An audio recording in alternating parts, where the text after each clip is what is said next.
Hello दोस्तों, आप में से काफ़ी लोगों को ये एक्सपीरियंस रहा होगा कि जब मैं सीढ़ियाँ चढ़ता उतरता हूँ तो मेरे घुटने में दर्द होता है, लेकिन जब मैं सीधे ग्राउंड पे चलता हूँ तो मुझे इतना दर्द नहीं होता है।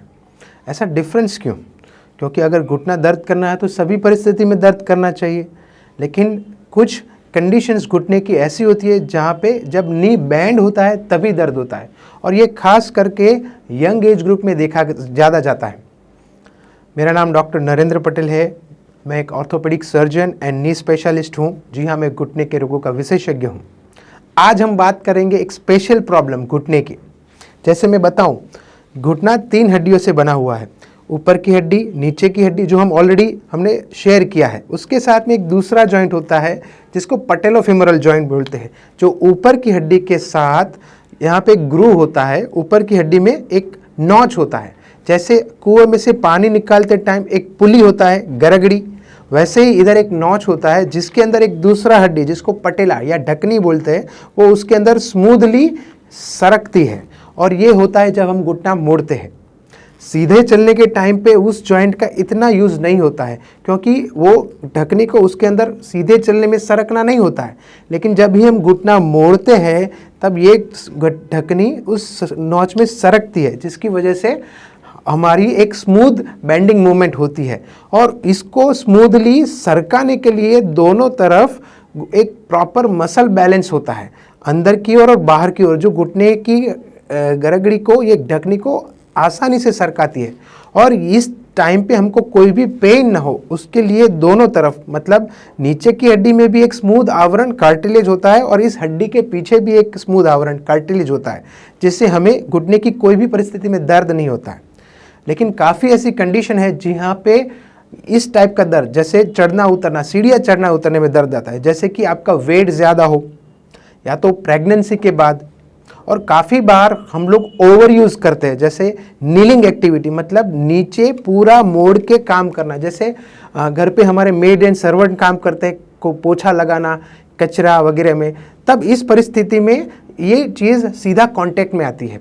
और जैसे इंडियन टॉयलेट का इस्तेमाल करना या तो फिर वज्रासन की पोजीशन में ज़्यादा काम करना, इस सभी परिस्थितियों में इस जॉइंट के रिएक्शन फोर्स बढ़ जाते हैं। और उसके साथ में जब ये जो मसल्स होते हैं जो घुटने की ढकनी को सीधा सरकाते हैं, अगर उसमें से कुछ भी बैलेंस में नहीं हो, वीक हो, तो ढकनी एक तरफ ज़्यादा लोड लेके सरकती है, जिसकी वजह से हमको प्रेशर होता है और दर्द होता है। और ख़ास करके जब सीढ़ियाँ चढ़ते उतरते हैं, राइट, इस परिस्थिति में हमको ज़्यादा तकलीफ होती है। और इसके अलावा काफ़ी बार कोई चोट की वजह से ढकनी अपनी जगह से खिसक जाती है। इस तरह से काफ़ी चीज़ों में इस तरह से जब चोट लगती है तो इसकी एक बाजू का मसल वीक हो जाता है और ढकनी बार बार बाहर की ओर सरकती है। उसमें भी फ्रिक्शन क्रिएट होता है और उसकी वजह से भी हमको सीढ़ियाँ चढ़ते उतरते टाइम दर्द हो सकता है। अब ये कंडीशन को जब डॉक्टर के पास पेशेंट आता है तो कैसे आता है? उसको घुटने के चोट लगी होती है, या तो slowly over a period of time सीढ़ियाँ चढ़ने उतरने में दर्द आता है, उसके साथ शायद सूजन भी हो सकता है और कोई साउंड या क्लिक वॉइस भी हो सकता है जब वो घुटना मोड़ता है। और ख़ास करके ये दर्द जब सीढ़ियाँ चढ़ता उतरता है तब आता है, सीधा चलने में इतना उसको प्रॉब्लम नहीं लगता है। तो इस तरह से पेशेंट हमारे पास आता है। और ये किन लोगों को ज़्यादा होता है? जो लोग ज़्यादा रनिंग करते हैं या तो स्क्वाटिंग करते हैं, जो लोग ज़्यादा जंपिंग एक्टिविटी करते हैं, उन लोगों को ये ज़्यादा चांसेस रहता है। और ख़ास करके यंग एज ग्रुप में जब स्पोर्ट्स वगैरह खेलते हैं तब इसमें जर्क एक्टिविटीज़ ज़्यादा होती है, तो उसमें पटेलोफेमोरल प्रॉब्लम्स, मतलब कि ये ढकने का प्रॉब्लम ज़्यादा आने का चांसेस रहता है। इस प्रॉब्लम को हम कॉन्ड्रोमलेशिया पटेला या तो पटेलोफेमोरल पेन सिंड्रोम बोलते हैं। अब जब ये परिस्थिति होती है तो उसका निदान कैसे होता है? जब पेशेंट, दर्दी हॉस्पिटल में एक डॉक्टर के पास आता है तो उसको एक्सरे किया जाता है, लेकिन एक्सरे में काफ़ी बार नॉर्मल एक्सरे में इसकी कोई सिग्नल्स नहीं मिलते। उसके लिए एक स्पेशल व्यू होता है जिसको हम लोग स्काईलाइन व्यू बोलते हैं, जिसमें हम लोग ढकनी को 70 डिग्री एंगल में देखते हैं कि वो अपने पूरे बैलेंस में दोनों तरफ इक्वल प्रेशर में नीचे उतर रही है कि नहीं है। तो that will give us some idea. और उसके अलावा MRI picture will give some idea कि उसमें गद्दी जो ढकने के पीछे का जो कार्टिलेज है वो सॉफ्ट हुआ है क्या, उसमें चेंजेस आए हैं क्या, जिसकी वजह से पेन आना शुरू हो सकता है। तो skyline view and MRI and clinical examination जो हम लोग जांच करते हैं उससे हमको इस परिस्थिति के बारे में पता चलता है।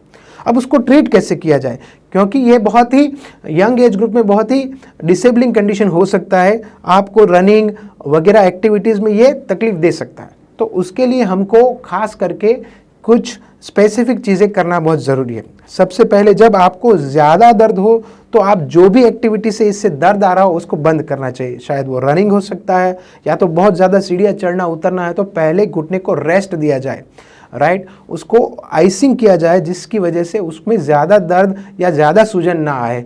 आप उसको लोकल सपोर्ट क्रैप बैंडेज या पटेलर ट्रैकिंग ब्रेस मतलब उसको सीधा उतरने में मदद करे, उस तरह से उसकी स्पेशल ब्रेस पहनी जा सकती है। उसके अलावा पटेलर टेपिंग मतलब ढकनी अपनी सही जगह पे सर के, उसके लिए उसको टेपिंग मतलब फिजियोथेरापिस्ट को आप अगर कंसल्ट करते हो तो स्पेशल टेपिंग के साथ वो अपनी ढकनी अपनी जगह पे सर के उसके लिए स्पेशल पट्टी से वो ट्रीटमेंट कर सकते हैं। और उसके अलावा जो बहुत ही ज़रूरी है वो है कि घुटने के अंदर और बाहर के मसल्स की बैलेंसिंग हो, जो स्पेसिफिक टाइप्स ऑफ एक्सरसाइज से की जा सकती है, जैसे कि VMO strengthening, straight leg raise exercise, quadriceps strengthening exercise और wall slide exercise, external hip rotation exercise. इस तरह से अलग अलग एक्सरसाइज से आप ढकने की स्नायुओं को मजबूती दे सकते हो।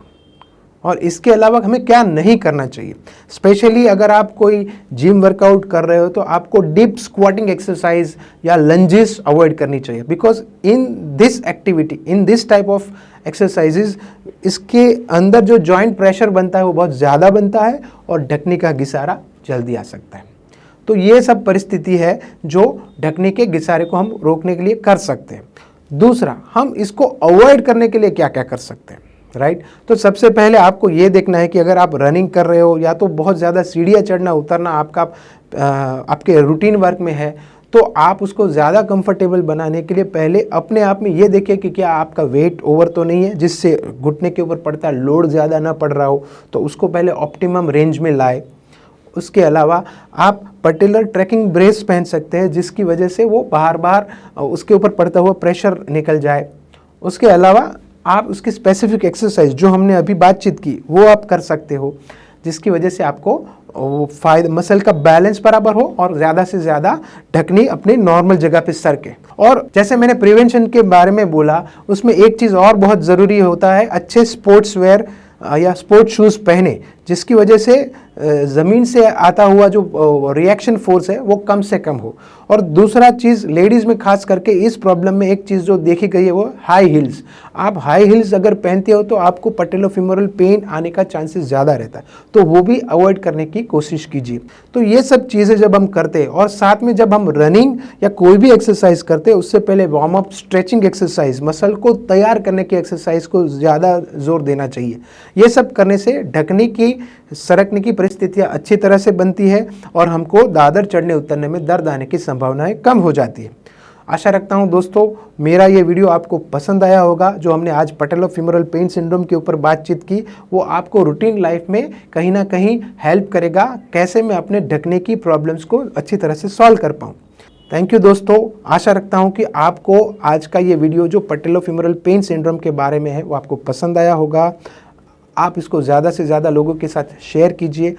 अगर आपको कोई भी इसके बारे में प्रश्न है तो ज़रूर से कमेंट सेक्शन में कमेंट लिख के भेजिए सच दैट हम आपके ज़्यादा से ज़्यादा प्रश्नों का उत्तर दे पाएँ। मेरा ये चैनल रिफ्रेशनी क्लिनिक आपके घुटनों की बेहतर सेहत के लिए बनाया गया है, तो आप उसको ज़्यादा से ज़्यादा सब्सक्राइब करें और उसको बेल बटन ज़रूर से दबाएं जिसकी वजह से आपको अगले नए वीडियो के बारे में नोटिफिकेशन मिलता रहे। थैंक यू दोस्तों।